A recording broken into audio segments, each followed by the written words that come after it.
जी अस्सलाम वालेकुम। मैं हूं फरीद अहमद और आप देख रहे हैं ऑन न्यूज़। और इस वक्त मैं बैठा हूं हाई कोर्ट लॉयर्स का चैम्बर है, मियापा साहब के साथ यहाँ पे बैठा हूं। और सबसे पहले तो इनसे जानने की कोशिश करते हैं कि जो अभी आपके इलेक्शंस जो हुए हैं उसमें से कौन से ऐसे स्पेशल बंदे हैं जो सिलेक्ट हुए हैं, जो हाई लेवल पे जो है सिलेक्ट हुए हैं। तो जी अस्सलाम वालेकुम आबिद साहब। वालेकुम सलाम फरीद भाई, बहुत शुक्रिया। जो हालिया हमारे मेंबर पंजाब बार काउंसिल के जो इलेक्शन हुए हैं वो बड़े खूबसूरत इन्वायरमेंट में अल्हम्दुलिल्लाह हो गए।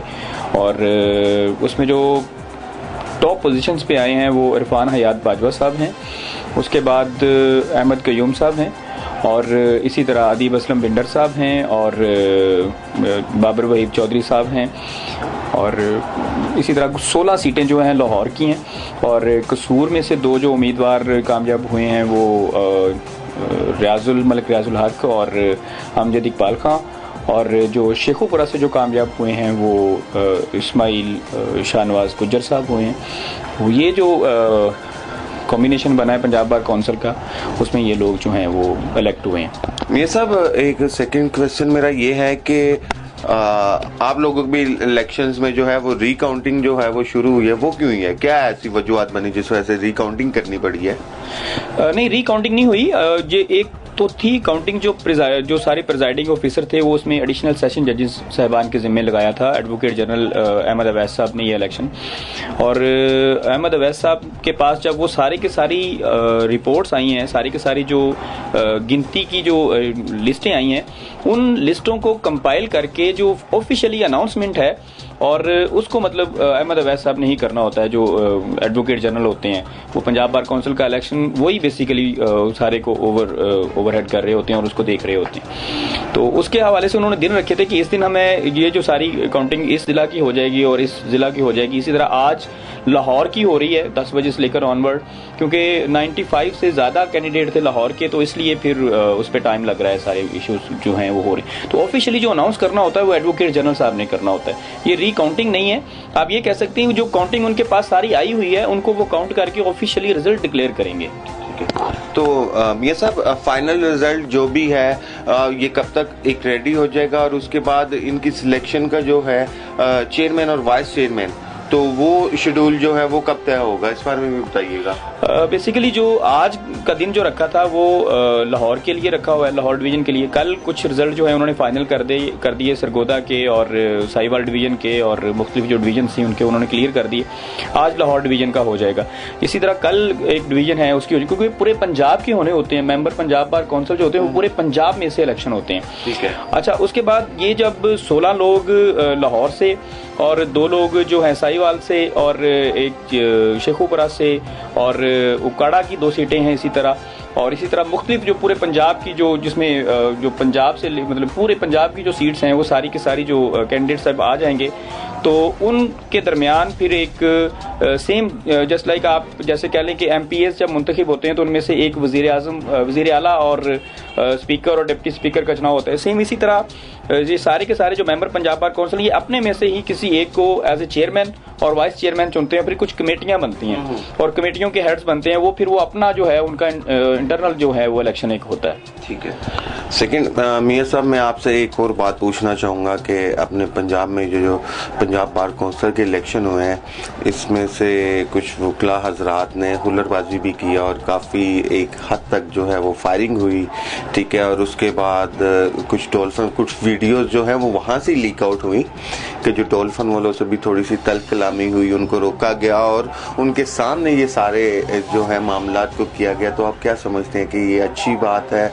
देखें, आप एक हाई कोर्ट के लॉयर हैं, आई नो वेरी वेल, मैं आपको जानता हूँ, अच्छे से जानता हूँ कि आप एक अच्छी फैमिली से बिलोंग करते हैं और बड़े एक मुहज़्ज़िब इंसान हैं। तो बाकी अगर कुछ हुल्लड़बाजों ने बीच में वकला हो गए या उनके कैंडिडेट्स दोस्त वगैरह बीच में हो गए तो उन्होंने ये हरकतें की तो अच्छी की और ब्रस्टेड गन्नेस चलाई हैं वहाँ पे।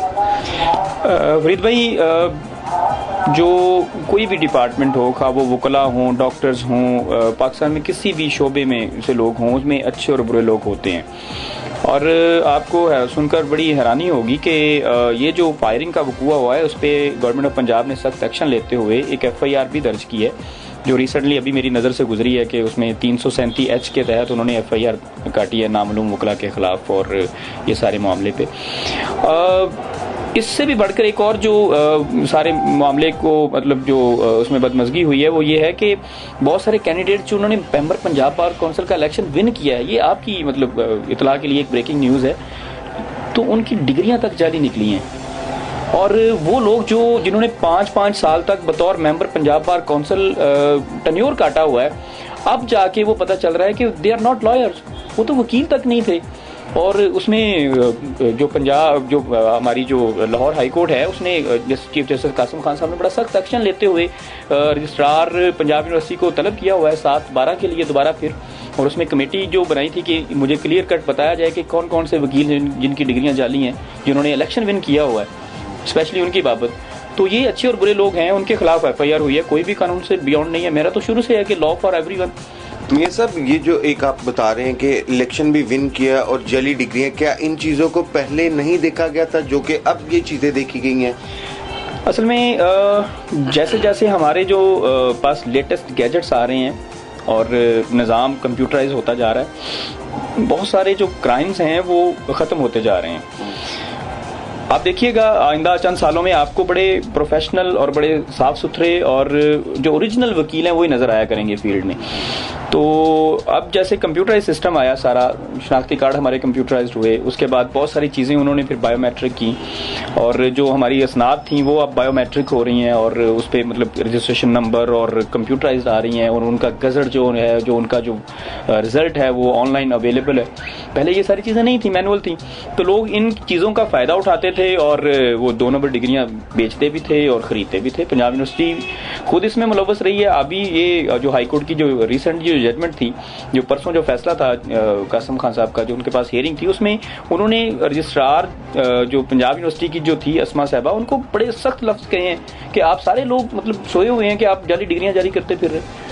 तो ये पता हमें कैसे चलेगा कि एक पंजाब यूनिवर्सिटी ने डिग्री दे दी, वेरिफिकेशन भी उन्होंने करनी है, तो उन्होंने वेरिफिकेशन करके भी उसको ओके कर दिया, तो मैं और आप तो इस बात को मानेंगे कि यूनिवर्सिटी ने उसको ओके कर दिया। मियां साहब, मैं लास्ट क्वेश्चन आपसे करना चाहूँगा। आपने अभी एक बात की कि उन FIR भी उन वकला पे जो है वो कटी है, और 100% उसमें से ऐसे लॉयर्स नहीं होंगे जो जली डिग्रीज पे बैठे हुए थे या जो जली डिग्रीज लेके आगे आए हुए हैं, उसमें से जो हैं वो लीगल भी होंगे और जो जेन्युइन लॉयर्स हैं वो भी होंगे।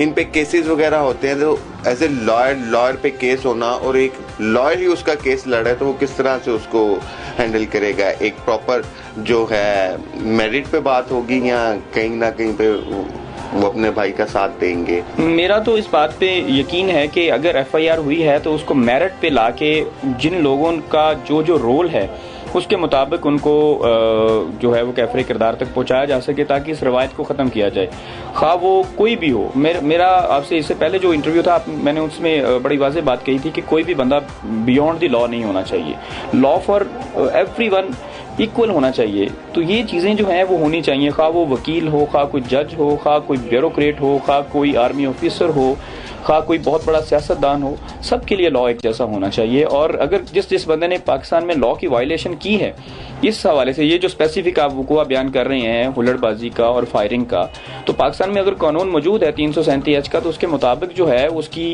इंक्वायरी होके, उसकी इन्वेस्टिगेशन होके उसके मुताबिक फैसले होने चाहिए।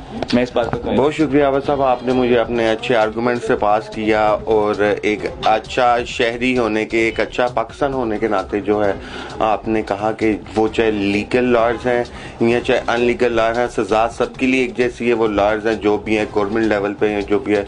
बहुत शुक्रिया आपके ताउन का। जी नाजरीन, आबिद साहब के आपने आर्गूमेंट्स जो हैं वो पास किए और मैं इजाज़त चाहता हूँ अपनी कैमरा टीम के साथ। फरीद अहमद।